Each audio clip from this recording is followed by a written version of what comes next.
When we look at the cap cost savings here that stand out, Seattle Seahawks were walking into this situation already sitting very pretty as far as cap space in the NFL goes. In fact, they were top 10 walking into this situation in cap space, as you can see here with over the cap, with $28.688 million in cap space prior to the Fant being moved. They're going to save approximately $9 million.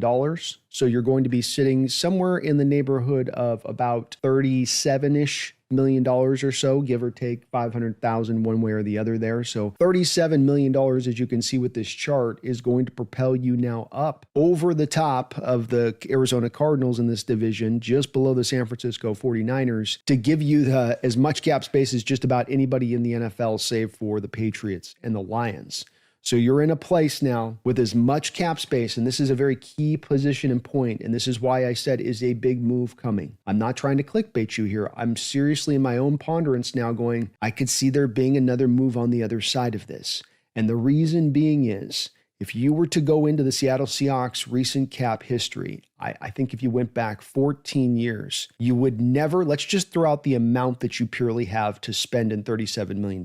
If you went back the last 14 years, I don't believe we have ever been at a time on the precipice of training camp just days away and found ourselves sitting top 4 in cap space in the NFL. And what I'm trying to say in this is that I believe that John Schneider is potentially doing this to make some other moves here down the line with this. Does it have to be now right before training camp? It doesn't have to be. I'll say the timing is interesting. You could have gone through training camp, made sure Elijah Arroyo was fully healthy through a full training camp, have this insurance in your back pocket with Fant, and then once you really had a little bit of time to make sure that Arroyo had his feet wet and he was rolling, that you could then let Fant go and you'd be okay with that. They didn't do that, though. They made it with the timing of right now, where we still do have a couple of notable names out there that haven't been signed, and maybe some other deals or other names out there that become available that we aren't even thinking about. But Micah Parsons still hasn't been signed by the Cowboys. Of course, Trey Hendrickson's situation still sits out there. TJ Watt was signed by the Steelers on a big monster contract extension, but you do just sit here and wonder a little bit if there's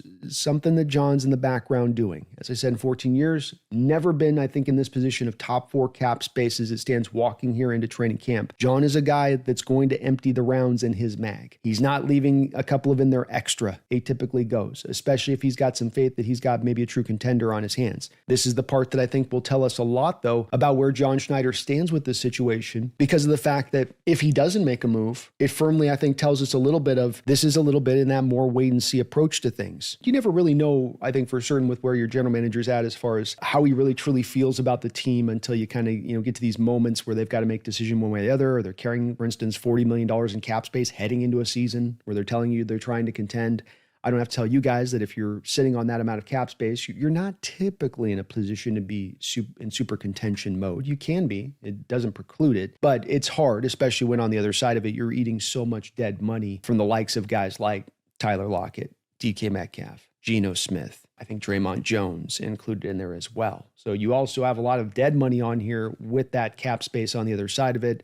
I think there's a pretty logical argument to say on both ends of that to say to John, well, hey, you've already kind of ripped down some of the cap space anyway with the dead money deals with guys no longer on the team. You've got to now maximize ultimately all of the cap space you do have in hand to make sure that you're fielding a team that truly, if in your heart has some potentiality to being a contender, can become that contender. Just one of the reasons that I've said that if you are looking for this season, that Seahawks team to take that step forward and become that team that can go out there and take the division and go make some noise beyond that, it's going to have to be on the back of probably making another supplemental move. And I would reckon to guess that it's probably going to have to be a fairly major swing at that. I don't know if it's an absolute requirement, but I think I'm pretty close to the line of believing it is so. And with John releasing Noah Fant today, this just more puts it firmer for me with my feet on the ground, believing that something is coming down the line. Doesn't have to be right now, though we know John's been very active in prior years right before training camp. It can be all the way up into the trade deadline, where maybe he's had some conversations with general managers even up at the scouting combine, where he said, look, I know you guys are going for it this year, right?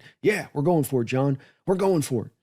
Great. I love that you guys are going for it. I wish you the best this year. It's always a roll of the dice, though, isn't it? It's always a roll of dice.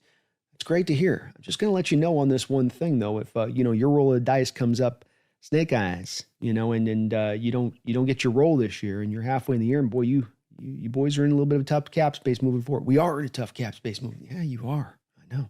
So maybe you get out ahead of that a little bit. And maybe we got a framework. Let's call it a framework of a deal in place to where we can maybe put something together right around the trade deadline. Would you feel that?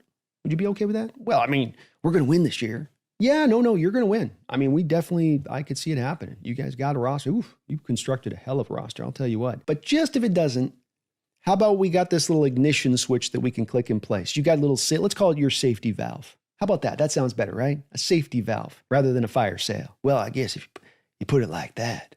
So maybe John's got a deal down the line as well that he's kind of just sitting on there. You know, he's got that thing in the oven, keeping it warm, and he's just getting ready to get back over onto there another side of this at some point too as well. But I would be very surprised. To me, it would be an indication of the season going bad if you end up sitting on all of this cap space. And there will be those out there who will say, yes, but we have to position for extensions, and that this is an important situation as far as that goes to consider.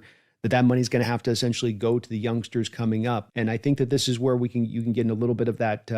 There's a truth to it a little bit, but it's a little bit overstated to say somehow you have to set aside $37 million for these future extensions. You're going to be able to get these deals done. You're going to be able to get these deals done and lower down that first year cap pretty bigly for that in that first one, and keep it down even the second year in a pretty nice place, because these guys are coming off the rookie contracts, because you can structure this stuff very, very easily. And most teams do. This is standard operating procedure. This isn't even John having to rob from tomorrow to pay today. This is what teams would do with guys coming off the rookie deals that they extend, is you lower down a little bit of the cap hit in those first couple of years. And so it's not as much of this, we've got to put all this money aside for all these guys coming up for extensions. You really don't. And I think in some cases on some of these guys, I think there still remains to be seen whether or not you truly are going to put them on those extensions. Kenneth Walker, Mafe, Reek Woolen. I understand Sauce Gardner just got paid this big monster contract by the Jets, and Woolen's got a lot more interceptions than Sauce Gardner does, and probably better overall coverage numbers, I'd reckon to guess. And he's going to earn that big deal. But it doesn't mean necessarily that Seattle's going to sign him that deal here, unless Mike McDonald truly does believe he's going to be that long-term fit here, and that they want to pay that high price it's going to cost to keep him into the fold.